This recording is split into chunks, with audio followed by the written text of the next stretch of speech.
Eh bien, bonjour à tous, c'est Ragun. On se retrouve pour un nouveau tournoi de Team Biquette qui verra donc Linkanor avec Queen Marchesa qui affronte Spigush avec Alela, nouveau général de Eldraine. Tricolore espère 2-3 Vol Death Touch Lifelink qui va jouer beaucoup d'artefacts et d'enchantements, je suppose dans son deck pour pouvoir peupler beaucoup de fées face à Queen Marchesa, midrange mardu. Alors, on a un Dimir Signet tour 2, il passe le tour. Donc là, ce soir, on a pas mal de généraux. Ils sont 16 à jouer ce soir. On se retrouve avec, de ce que j'ai pu comprendre, 3 caisses, un Teferi mono bleu, Queen Marchesa, 2 Généra, une Alia, un Uro, un Clotis, un Kenrit, un Rankle, un Anax, un Maelstrom Wanderer et 2 autres que je n'ai pas encore. Alors, Liliana T3 pour Linkanor. Donc il défausse un Counter Spell et Linkanor une Lightning Bolt. Passe le tour. Alors Spigush pose son land car il va engager parce qu'il n'a pas de plaine. Il pourra pas jouer son général ce tour-ci. Évidemment Linkanor T4, Queen Marchesa, petit token Monarque. Donc il a fait le compteur de Liliana. Fin de tour pour Spiegel qui fait donc un Limdus Vault qui va donc regarder les 5 cartes de sa bibliothèque. Et on va voir si ça lui convient ou s'il souhaite du coup creuser un peu plus. Il a joué sur tout plein cher sur Queen Marchesa. Creuse, il creuse. Ah, est-ce qu'il s'arrête? Se reping de 1. Donc Spigush là qui trouve rien du tout à vue de nez, vu qu'il passe quand même de 20 points de vie à 9. Donc il a regardé 50 environ, oui, 55 cartes. Et là il l'a trouvé. Visiblement il a trouvé les 5 qui l'intéressaient. C'est son tour. Alors allons-y. Fin de tour adverse, Tinted Pact pour Spigush, donc qui est sans doute qu'il a été chercher ça sur Limdul. La priorité ça va être de se débarrasser effectivement de la Liliana et de Queen Marchesa dans l'idéal. Décidément, ah ça y est, il a trouvé. En fait il voulait Jace. Ça va pas être pour tout de suite le Jace, parce que de toute manière il va lui manquer un bleu pour le jouer. Ah et non, il concède. Et donc là on est parti pour la game 2, et il fait donc Duress sur Linkanor. Il a défaussé une Chandra, Torche de la Défiance, un Minamo, Swatter, fin de tour, deuxième tour, il fait Collective Brutality sur Spigush. Alors Spigush, il a un Elspeth Conquer's Death, un Chaos Guile, une Force of Negate et 2 landes. Il défausse la Force of Negation. Donc Spigush joue le land d'Adarkar. Il fait fin de tour, il garde pour le Chaos. Fin de tour, il n'a pas joué donc Queen. Fetchland pour Linkanor. Donc il a fait une Queen parce que il a fait un Cantic Sovereign. Ça lui permet de poser la Queen sans être inquiété par le Chaos Guile et donc d'aller attaquer les points de vie de Spiegel qui descend à 15. Fin de tour, Linkanor pioche. Possible qu'il joue Elspeth, mais il a rien dans le cimetière, donc ça serait pas très intéressant pour l'instant d'aller le chercher, d'aller le jouer. Il passe le tour. Main phase de Linkanor qui pose donc land. Donc là, il a ses 6 terrains pour pouvoir rejouer Queen au besoin. Phase d'attaque Queen Marchesa. Spigush prend les compteurs, il passe à 11. Seconde main phase. Pour 4, Linkanor joue Sorin, Lord of Innistrad. Pour 4, il peut jouer plus 1, il peut poser un vampire lifelink. Pour moins 2, il met un emblème. Et pour moins 6, il détruit jusqu'à 3 créatures et ou Arpenter. Sauf que là, ça a été contré par Mystique Confluence. Contre le spell, à moins que tu pioches, tu payes 3. Et il a pioché 2 cartes, oui, bien sûr. Spigash joue son 7ème land, là il joue Elspeth. Linkanor fait un Gideon et directement l'emblème. Il est plus du tout inquiété par l'Elspeth Conquers. Avec l'emblème qui fait que tant que Gideon est sur table, au moins un Gideon, il peut pas perdre la game. Et il a fait fin de tour. Spigash, il a joué son général et il pose son land. Untap pour passer à 9. Linkanor à la fin de tour fait une Lightning Bolt sur Alela qui ne fonctionne pas parce que il a protégé son général avec le castle qui lui a prévenu les 2 prochaines blessures. Linkanor pose Maze of It, plus 1 sur le trial, non 0 pardon, 4-4 humains, phase d'attaque, Alela bloque, il envoie Alela au cimetière pour le faire ramener avec Elspeth. Donc là, on est en début de tour. La Conquer's Death va au cimetière et ramène Alela, qui est donc une 3-4. Il fait un Dimir Signet qui pop donc automatiquement une Féerie via la capacité d'Alela. Réponse de Linkanor dessus.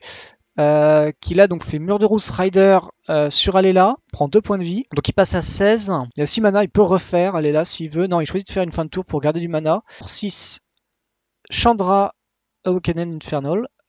Alors incontrable, donc de toute manière ça sera là. Plus 1, il va donner un emblème à Spigush qui prendra 1 point de vie par tour. Fin de tour, Kayas Guile, il l'a fait pour gagner 4 points de vie et poser une 1-1 Spirit. Donc ça lui met une cloque, ça lui rajoute 4 tours. S'il joue aller là, du coup ça boosterait les fly. Du coup ça lui permettrait aussi de grignoter un peu plus rapidement Chandra, sachant qu'il y a un Mesophyte, donc il n'y a vraiment qu'une seule de ces créatures qui pourra infliger des blessures. Alors, Wishclaw Talisman, donc il joue un Biland et il fait une fin de tour. Conley Shrine pour Linkanor, Untap, qui passe à 14, il fait Lightning Helix pour bien diminuer les points de vie de Spigush. Là il pioche. Moins 3 de Chandra pour coller 3 toutes les bêtes, donc virer le board. Là il attaque avec le Gideon. Spigush passe à 5, il passera sans doute à 4 du coup au prochain tour. Là, il fait Island Sanctuary, sauf que Spigush a quand même beaucoup de créatures avec le vol, donc c'est pas trop un problème pour lui cette carte-là. Spigush a concédé la partie. Alors. Donc c'est Crimlune avec Genera contre Coriache avec Kess. Alors c'est au tour de Crimlune. Qui a visiblement un petit problème de mana. On doit être au moins au tour 7, voire 8, et il a 2 fois moins de terrain que son adversaire. Il tente Snapcaster Mage en main phase pour remonter donc Valrouge Strength et donc détruire Kess. Et là, donc lui, il fait un tour parce qu'il va toujours pas piocher non malheureusement. Koreish, 3 cartes en main. Cimetière est bien fourni. On voit un Serum Vision, une Acquisition de Konzilek, Démonique Tutor, 2 contre et une Terminate au besoin. Il joue un Ralstorm Conduit. Il a fait un Scry, il fait passer le tour. Crimlune rejoue son général, il la concède. Maelstrom de Wanderer joué par Nevis contre Rafik. Il joue Uro, qu'il a mis au cimetière donc pour pouvoir le ramener depuis l'escape. Ensuite, on est vraiment sur 2 jeux ramp, qui a quand même beaucoup moins de problèmes que l'autre. Quand on voit, il a quand même un Frost Titan en jeu, 2 signettes, un talisman, 4 lands, il peut largement faire ce qu'il veut. Donc la tour 4, ah là c'est bon, là, non, Tariola Striker, pardon. Tourne Davis donc qui scroll rack, qui fait un coup de scroll rack. Il fait Nature's Lore pour aller chercher, creuser encore un peu plus sa bibliothèque pour chercher le terrain. Donc là il prend Taiga. Il attaque, il engage donc le zombie pour avoir le champ libre et aller mettre sans doute 6 points de vie parce que je suis pas sûr qu'il a envie de bloquer. Il a envie de garder sa tireless quand même, ça lui fait des clous. Il pose un fetch, tour 4. Donc là il va jouer Euro sans doute parce que là il faudrait quand même qu'il regagne des points de vie. Il nous exile Levish, Force of Will, la Yavin Maya. Alors il réfléchit, le port Réchadan, le Biland, ça lui permet, donc il pioche une carte, il gagne 3 points de vie, il repasse à 8, pose un second fetch, fin de tour adverse Navis fait Beast Within, ça lui fait au moins un token, donc il met Uro au cimetière pour pouvoir le rejouer, pas tout de suite parce qu'il a que 3 terrains, il a que 3 cartes dans son cimetière, sachant qu'en plus vu qu'il les a pas pris, je pense qu'il aimerait bien remonter son Field of the Death. Après, il pourrait juste tout simplement effectivement craquer ces 2 fetch. C'est peut-être ce qu'il fera d'ailleurs parce qu'il est quand même à 8 points de vie. Le Maelstrom Wanderer a tout ce qu'il faut. Donc le Frost Titan qui a engagé donc la seconde beast. Donc le zombie s'est pas dégagé. Il a bloqué avec le Tireless. Il a pas voulu fetcher pour pas perdre de points de vie sans doute. Donc là on est en main phase. Il détape. Il joue Ramunap Excavator. Donc voilà pourquoi il gardait des terrains en jeu. Il joue évidemment Field of the Death pour avoir donc un second zombie. Crack Prismatic Vista va chercher une forêt. Je pense qu'il confond sa Misty avec le Breeding Pool que lui fait remarquer Navy. Navy engage les 8 mana. Il fait Maelstrom Wanderer qui révèle Destructive Force. 5 landes en moins, 5 dommages à toutes les créatures. Et il peut vol. Graphique concède. Fin de la ronde 2.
Pour 2, il fait Cindervine. Kess a attaqué, il est passé à, oui, il est passé à 7.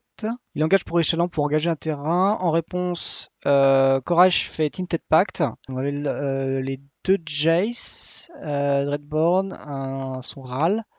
Enfin, Dominic Tutor, Fire and Ace, Bateful Strix, K-Command, Narset, Part of Veil, Cabinet of Souls, on est sur Bone Crusher Giant. Ah, il hésite sur Bone Crusher. Alors, à son tour, il joue Silken Ring. Il attaque pour 3, pour 6, pardon. Koresh a concédé. La game était assez rapide quand même. Je pense qu'il doit rester. Oui, il reste encore pas mal de joueurs. Nevis versus Crim Lune.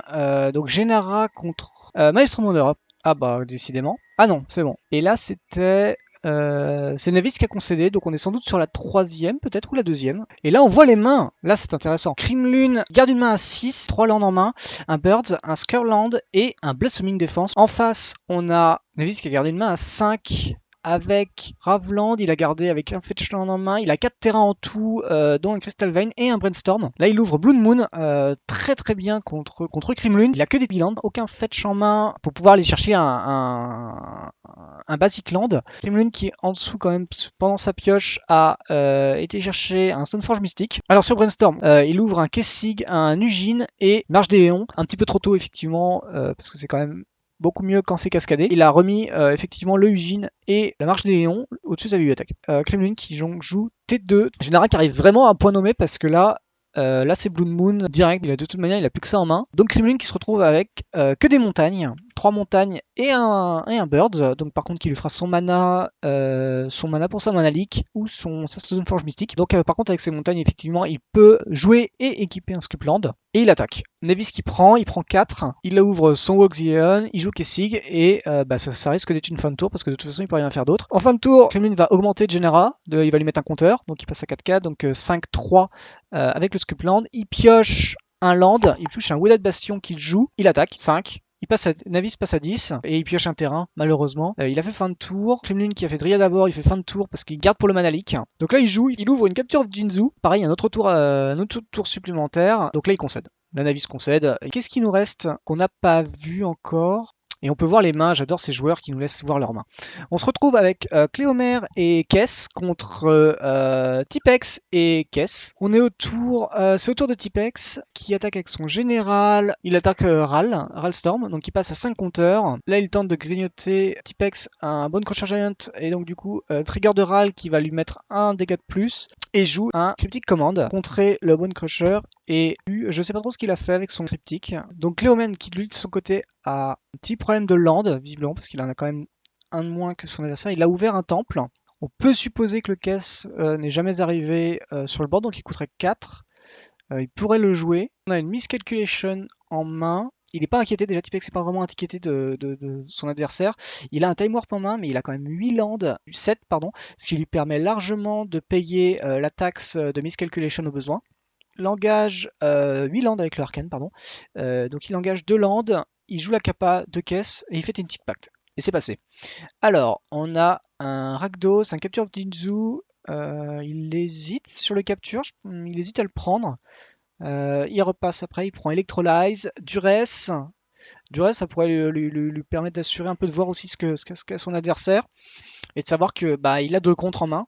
Voilà, il prend Duress, il va jouer Duress, il joue modèle pour faire trigger le Ral, pour aller infliger une blessure à Deckfaiden. C'est la faiblesse, je pense qu'il est safe, il joue Time Warp, il engage tout, et là, miscalculation. Plus de cartes dans chacun, sauf que Tipex a son caisse en main et beaucoup de sorts encore dans son cimetière. Cléomen aussi, mais Cléomen n'a pas son caisse pour 4. Il joue son caisse. Peut-être que le Bone Crusher, je connais pas là, par contre sur le caisse, je sais pas si ça réanime, ça le renvoie à l'aventure et du coup il pourrait jouer le géant. En tout cas, c'est ce qu'il fait, donc c'est sans doute possible. Sauf qu'il va pas dans le caviar. Donc effectivement, Bone Crusher ira à l'aventure. On pourra le jouer au prochain tour. Il choisit de cibler caisse, de mettre 2 à caisse. Il a fait le moins 2 de Ral pour dupliquer un sort.